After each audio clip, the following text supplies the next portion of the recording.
Hi there, Thor owners. Today in your 2016 Thor Siesta, we're going to be taking a look at and showing you how to install eTrailer's SD tow bar. This tow bar is available in a few different configurations depending on the base plate that you've got for your vehicle.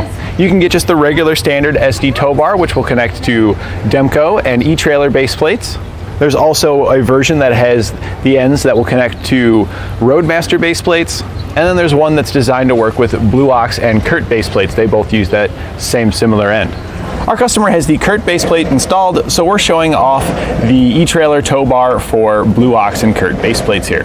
This is what the end will look like for Blue Ox and Curt base plates. If you had a Roadmaster, it would look a little different to connect to those base plates, and the eTrailer Demco would have a different end as well. This tow bar simply slides into the 2-inch receiver at the back of your Siesta, and then you secure it with the included pin and clip. You can also get locks available here at eTrailer, so you can protect your investment. When you receive your tow bar, you will get the ends and all the hardware. You do have to take the end here, slide it on, and put the washers in place, and then bolt it down. When you bolt this bolt down here, you don't want to bolt it down too tight because we still need this to swivel. You want it to have a little bit of resistance in it. You'll also receive the pins and clips necessary to attach it.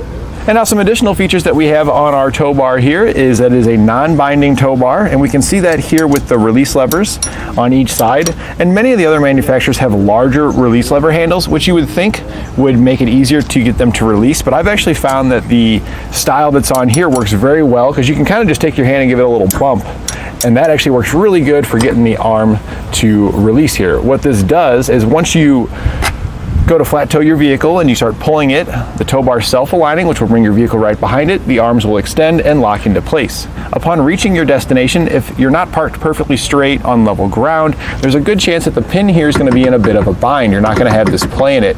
That's going to make it really difficult to remove the pins to disconnect your vehicle. By pressing in on the release and popping it from the lock position, it gives it just a little bit of wiggle just like this, and that's usually all you need to be able to get those pins released.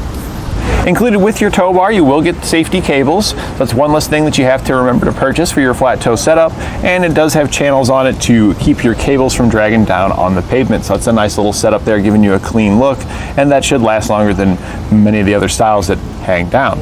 On the side here, we have cable management, where we can slide our coily cables right over it and secure it with the pin, and that'll also, again, help keep those from dangling down on the pavement. Another unique feature that this tow bar has is that it can work as a drop or a rise straight from the factory. Oftentimes when you're flat towing your vehicle behind your motorhome typically sits higher than your vehicle. Now, depending on the motorhome and vehicle combination, that's not always true. The Jeep here sits pretty high, and this particular motorhome actually sits pretty low.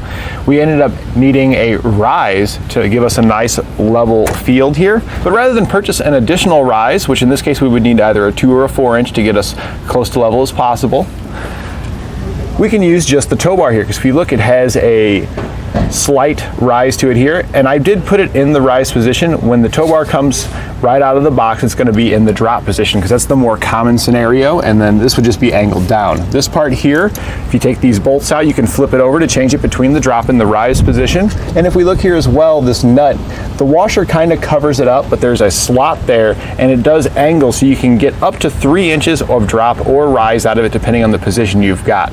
You get 1.5 with the bar here by flipping it over, and then you can get an additional 1.5 inches with the tilt feature here.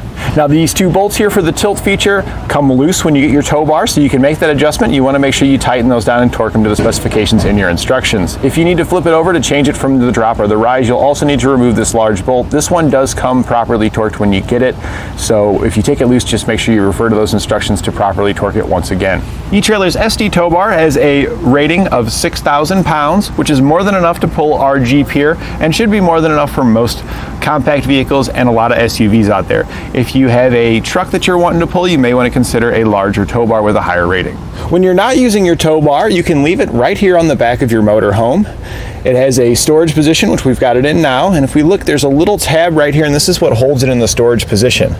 It's locked in the position now. If I lift up on the arm, you can see the pin is no longer locked in, and then I can twist it to bring my arm out, so now I can go ahead and connect. There's one on each side, so you could store it on either side. You could put one arm off to one side, one on the other. But if you put them both on the same side like we had it here, this will allow you to use a storage bag, which will keep your tow bar protected from the elements. And it also helps store all your cables and your wiring and stuff to keep that from bouncing down on the road. When you're ready to hook up your tow bar, we'll bring the end over towards our base plate. The 3 lugs will mesh with our base plate. We can then take our pin here and we can slide it through. You can go whichever way you like. I usually prefer to go outside in. And then we'll secure it with the pin on the other side. We'll hook up the other arm the same way. You'll then want to hook your safety chains up. They snap right into your base plate. And then if you have any other components that is part of your flat tow setup, which most likely you will have, you'll want to hook those up as well. And that typically includes your diode wiring and your supplemental braking system's breakaway cable.